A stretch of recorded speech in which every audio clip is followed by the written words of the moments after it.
నమస్తే. నేను మీ లక్ష్మి జాబిలి ఛానల్‌కి స్వాగతం. ఈరోజు పూడిపెద్ది లక్ష్మి గారు రాసిన 'వినరో భాగ్యము' అనే కథను మీ ముందుకు తీసుకువస్తున్నాను. మరింక ఆలస్యం చేయకుండా వీడియోలోనికి వెళ్ళిపోదాం.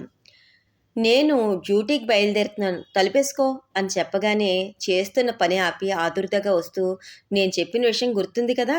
కిందటి సారిలాగా జరగనీయకండి. మీ కొత్త సార్‌తో పోట్లాడతారో మరేం చేస్తారో తోట పని మాత్రం ఒప్పుకోకండి. సరేనా? వింటున్నారా? అంటూ నా భార్య పద్మ ఇంకా ఏదో చెబుతూ ఉండగానే నేను బస్ స్టాప్‌కి బయలుదేరాను. డీఐజీ క్వార్టర్స్‌కి వెళ్ళే బస్సు సిద్ధంగా ఉండటంతో ఎక్కి కూర్చున్నాను. పద్మ మాటలు ఇంకా చెవిలో వినిపిస్తున్నాయి. కొత్త డీఐజీ వస్తున్నారని తెలిసిన దగ్గర నుండి మొదలైంది ఆమె ఆరాటం. పాత సార్ తోట పని చేయమన్నారు. తోటలోని ఎరువులు, పురుగుల మందులు నా ఆరోగ్యానికి సరిపడక వచ్చిన స్కిన్ ఎలర్జీ 2 ఏళ్లు నరకం చూపించింది. ఈసారి ఏ డ్యూటీ చేయమంటారో చూడాలి అనుకుంటూ ఉండగానే ఆఫీస్ వచ్చింది. బస్సు దిగి లోపలికి వెళ్ళేసరికి డ్యూటీల కేటాయింపు జరిగిపోయింది. హడావుడిగా మాట్లాడుకునేవారు కాస్త నన్ను చూసి, శ్రీను వచ్చావా? నీ గురించి చాలా సార్లు అడిగారు అని చెప్పగానే ఆతృతగా లోపలికెళ్ళాను. కొత్త సార్ ఎత్తుగా జబర్దస్త్‌గా ఉన్నారు. తెల్లని విశాలమైన నుదురు, దయ కురిపించే చిరునవ్వు ఎందుకో నాకు చాలా నచ్చారు. నమస్కారం సార్ అనగానే, రండి శ్రీను అంటే మీరేనా? మీ పాత బాస్ నాకు మంచి ఫ్రెండ్. మీ గురించి చాలా చెప్పాడు. అందుకే మీకు మా అమ్మగారి దగ్గర డ్యూటీ వేశాను. మీకు పెద్దగా కష్టం ఉండదనుకుంటాను. మీ డ్యూటీ వేళల్లో మా ఇంటికి వచ్చి మా అమ్మగారి దగ్గరే ఉండి ఆవిడ మాట్లాడింది వినడం అంతే. ఇప్పుడే మా ఇంటికి వెళ్ళి డ్యూటీలో జాయిన్ అవ్వండి. నిర్వికారంగా సార్ ఇంటికి వెళ్ళాను. వంటావిడనుకుంటా అమ్మగారికి నన్ను పరిచయం చేసింది. నమస్కారం అమ్మగారు అంటుండగానే, నమస్తే నమస్తే, నువ్వేనా శ్రీనంటే? చాలా బుద్ధిమంతుడవని మా వాడు చెప్పాడు. పద నా గది చూపిస్తా. మాటలు ఆపకుండానే గదిలోకి దారి తీసిందావిడ. ప్రపంచంలో ఎవ్వరూ నాలాగా వినడం అనే డ్యూటీ చేసి ఉండరేమో కదా! బాగుంది నా రాత అనుకుంటూ ఆమెను అనుసరించాను. నా పుట్టు పూర్వోత్తరాలు, నా కుటుంబము, నా ఇష్టాయిష్టాల గురించి వందలాది ప్రశ్నలు వేస్తూ నా జవాబులనైనా వినకుండా కొన్ని జవాబులు కూడా ఆవిడే చెప్పేస్తూ విరామం లేకుండా మాట్లాడుతుంటే శ్రోతలాగా ఉండిపోయాను.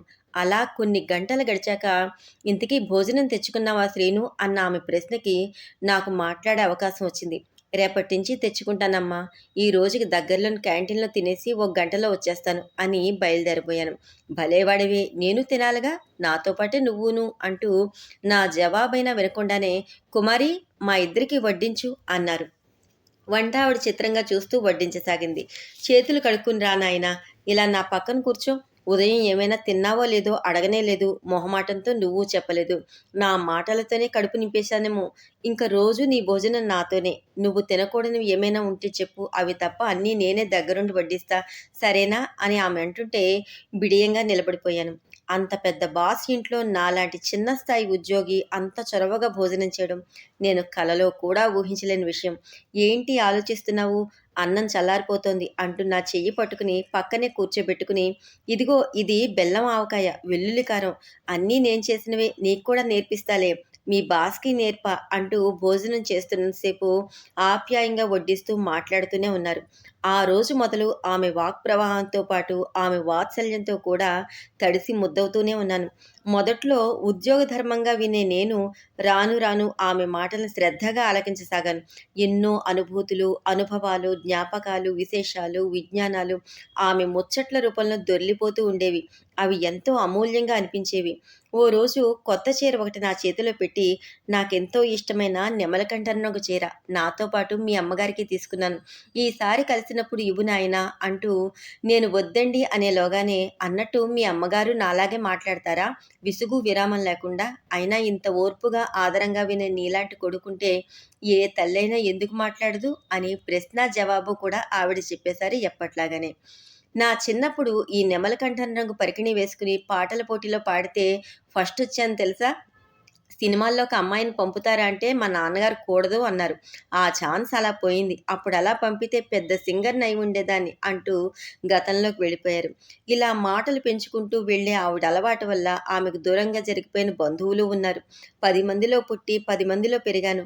ఇప్పుడు మనుషుల కోసం మొహం వాచిపోయాననుకో అంటూ వాపోయే ఆమెకు ఎవరు పడితే వారు నచ్చరని, నేనెందుకో బాగా నచ్చానని, తనకంటే కూడా ఆత్మీయుడినైపోయానని సార్ అంటుంటే వారి పెద్ద మనసుకు పొంగిపోయాను. అంతా బాగుంది అనుకున్నంతలోనే మనసులో అలజడి మొదలైంది. ఈ మధ్య తరచుగా అమ్మగారు మాటల్లో పల్లెలో ఉన్న మా అమ్మ గురించి ప్రస్తావించడం వల్లనేమో అమ్మ పదే పదే జ్ఞాపకం వస్తోంది. అమ్మగారు ఏం మాట్లాడినా చేతులు కట్టుకుని వినే నేను అమ్మ మాటలకు దొరకకుండా తప్పించుకు తిరిగిన వైనం గుర్తుకొస్తోంది. మా గ్రామంలో హై స్కూల్ లేనందున తమ్ముడు, చెల్లి, నేను చాలా దూరం వెళ్లి చదివేవాళ్ళం. తెల్లవారేసరికి చద్దన్నం, మధ్యాహ్న భోజనం అన్నీ సిద్ధం చేసిస్తే పరుగులు పెట్టి బస్సెక్కేవాళ్ళం. అలసి సొలసి ఏ చీకటి పడ్డాకో ఇంటికి వచ్చి అన్నం తినం పడుకునేవాళ్ళం. మాకెప్పుడూ అమ్మతో మాట్లాడే తీరిక ఉండేది కాదు. సెలవు రోజుల్లో ఆటలు, చదువులతో సరిపోయేది. ఒరే పెద్దాడా అంటూ అమ్మ ఎప్పుడు నాతో మాట్లాడాలని వచ్చినా చదువుతున్న పుస్తకంలో నుండి తలెత్తకుండానే ఆ ఊ అంటుంటే చూసి చూసి మాటలు ఆపేసి వెళ్ళిపోయేది. ఆమె ఎంతో ఆసక్తిగా చెప్పాలనుకున్న విషయాలు నాకంత ప్రాధాన్యం ఉన్నవిగా అనిపించేవి కాదు.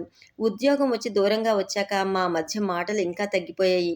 ప్రతివారం అమ్మ ఫోన్ చేసేది. ఏమడిగినా ఆ! ఊ అలాగే అంటూ పొడి పొడిగా మాట్లాడేసరికి ఆమె మరి మాటలు పొడిగించేది కాదు. పెళ్ళై నాకు సంసారం ఏర్పడ్డాక అప్పుడప్పుడు అమ్మ వచ్చి నాతో ఉండేది. ఆఫీస్‌కి వెళ్ళకముందు పేపరు, వచ్చాక టీవీ పెట్టుకుని ఉండేవాడిని. వీలున్నప్పుడల్లా అమ్మ నాతో మాట్లాడే ప్రయత్నం చేసేది. చూసిన సినిమాలే మళ్ళీ మళ్ళీ చూడటం, చదివిన ఫోన్ మెసేజ్‌లే మళ్ళీ చదవడం తప్ప ఆమె మాటలు వినడానికి తీరిక సమయంలో కూడా ప్రయత్నించలేదన్న విషయం గుర్తుకొస్తే మనస్సు భారంగా అవుతుంది.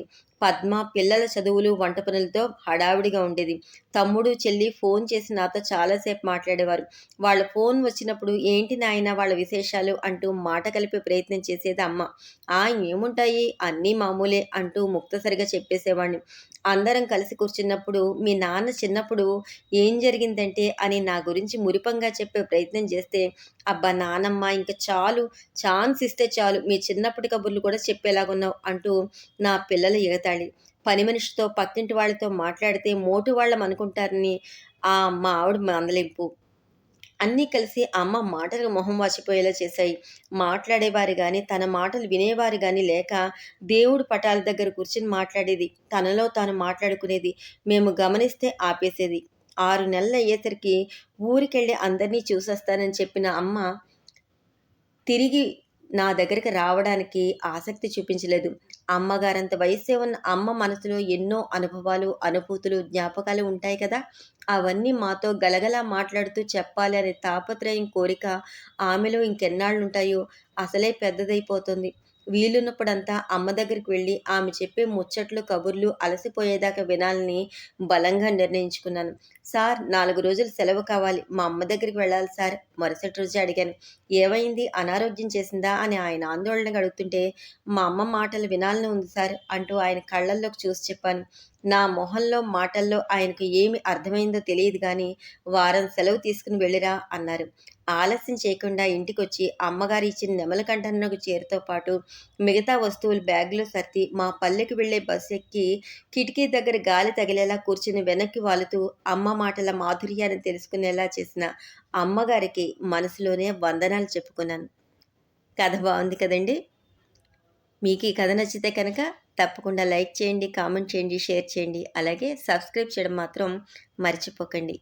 మళ్ళీ మరొక మంచి కథను మీ ముందుకు తీసుకువస్తాను. మీ లక్ష్మి. ధన్యవాదాలు.